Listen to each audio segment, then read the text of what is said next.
Hi,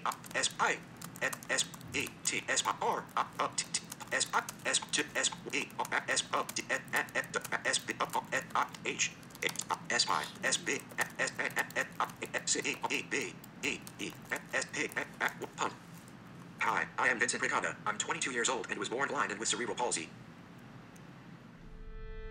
I was born in Connecticut and grew up in New York.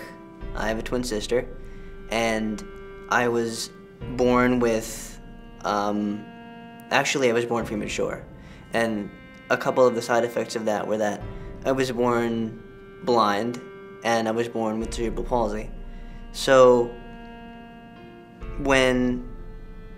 ever since I was a baby, for example, I've always been blind and I've always had cerebral palsy, and when I've grown up, it's been as much a part of my life as breathing, for example. So my whole perception of the world has been shaped by those two things. And it's to such a point where that when I try to think about what it's like to see, for example, my head literally spins because I can't comprehend what that must be like to get information from a different sense that I have no conceptions about at all. It boggles my mind. And I have been lucky enough to go through public school with it. I've gone to elementary school and middle school and high school, and I graduated. And I figured that, well, not figured, that's not exactly true. Ever since I was about 3 years old, everyone told me consistently that I'm gonna go to college, I've gotta go to college, I've gotta do, I've gotta get prepared, I've gotta take responsibility, I've gotta basically get things aligned for my future in the present. So college was always something that I knew that I was going to do, and it was something that was probably as close to preordained as humans can make it.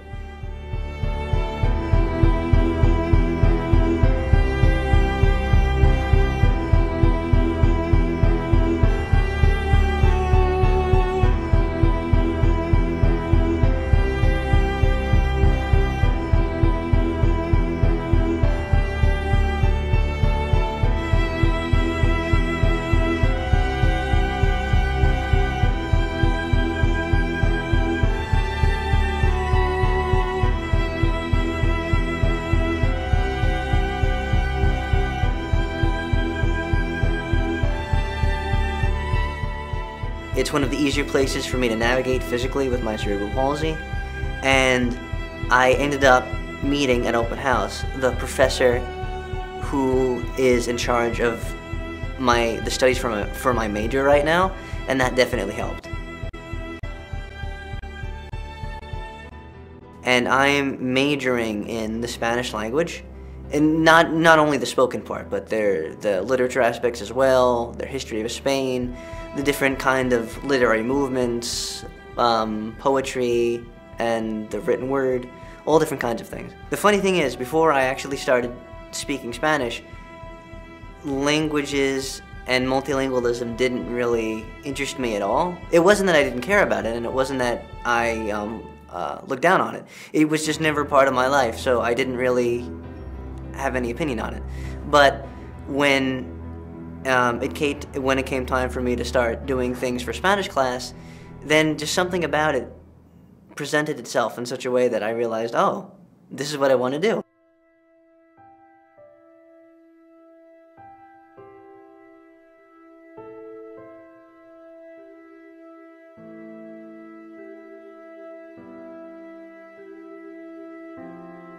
One of the key things for me is that I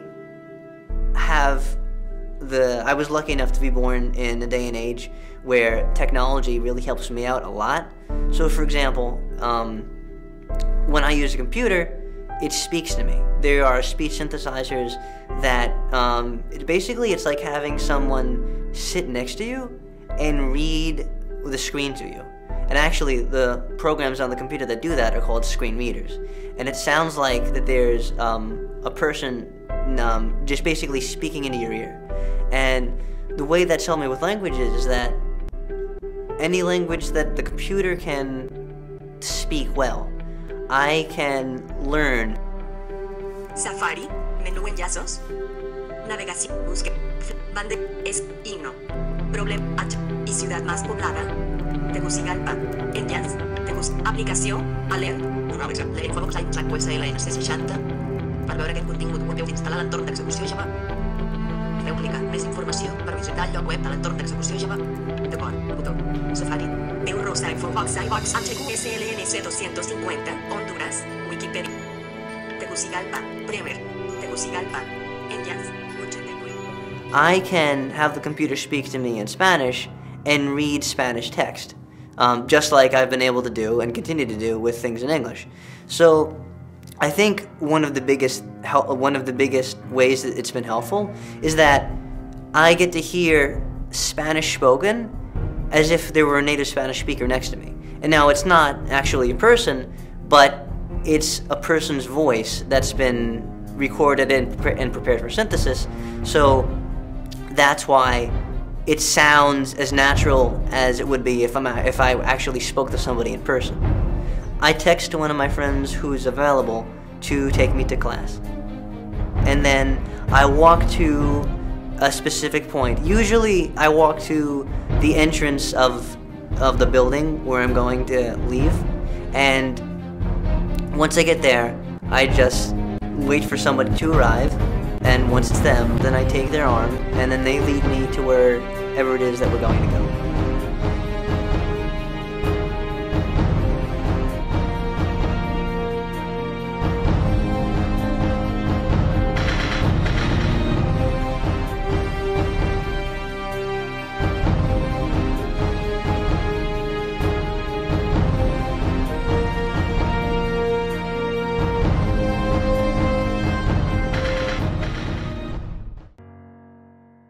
There's a lot of diversity at this college, so there are people from all different parts of the world.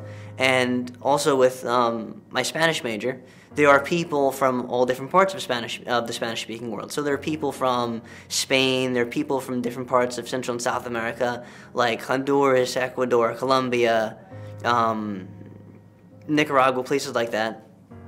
And I get to hear, since I speak Spanish very well and since I can understand it, I get to hear the way they speak and the differences in their accents and the vocabulary they use, and all of that helps to inform or shape my understanding and knowledge of Spanish overall. So I just get a larger sense of what it sounds like and how people express themselves.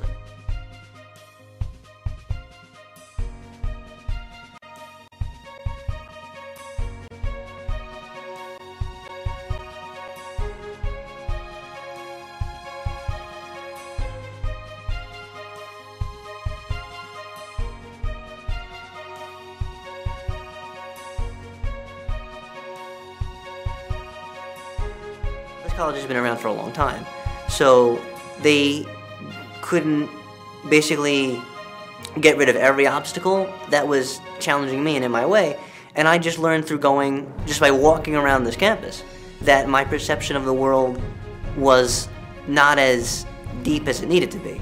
And just by realizing that there was more to the world than I thought, academically and physically, it makes me realize, well, instead of going around something or under something, I could go over something.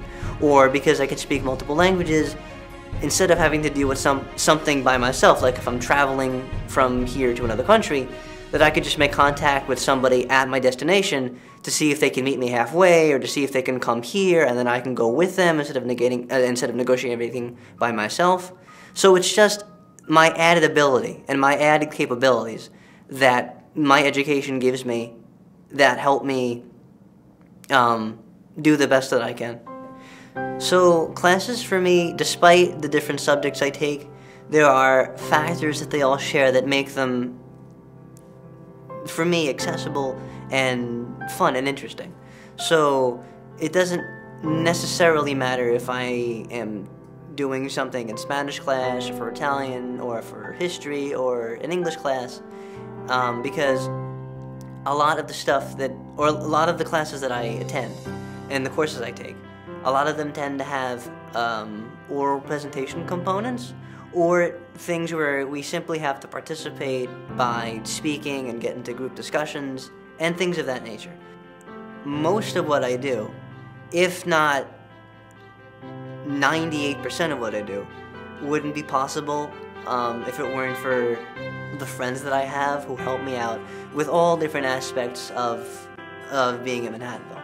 Like, for example, one of the concerns I had before I came here was how I was going to get around in the cafeteria. I wasn't sure what the environment was going to be like or what would be available.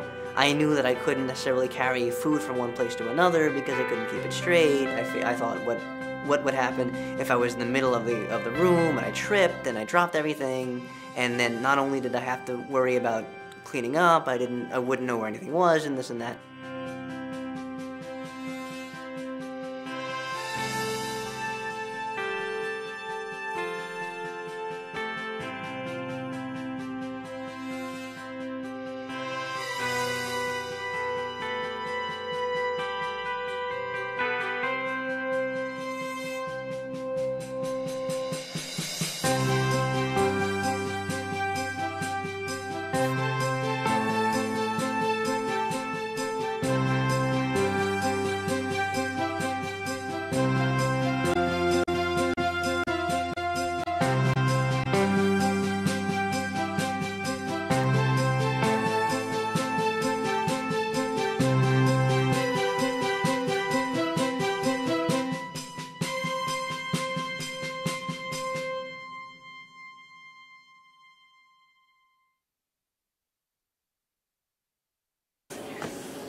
Going to the gym for me is very important overall because not only, everybody is supposed to have a certain amount of exercise per day. And not only does that apply to me, but because I have cerebral palsy, that's more of an imperative. Because if I'm not physically active enough over a pretty short period of time, anywhere from a couple of days per week to a couple of weeks in general.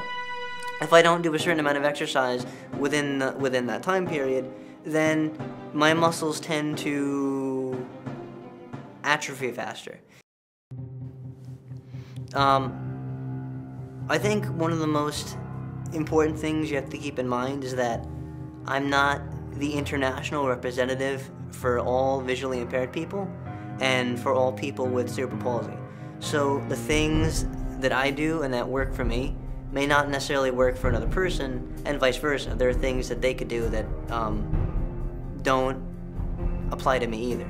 But having said that, I think that I myself am happy and better off as a person in a lot of ways, just for having decided to think about and consider the various risks or challenges of deciding to go to a place like this college and everything that it entails, and not knowing that at the time before I went here that things were going to turn out the way they were.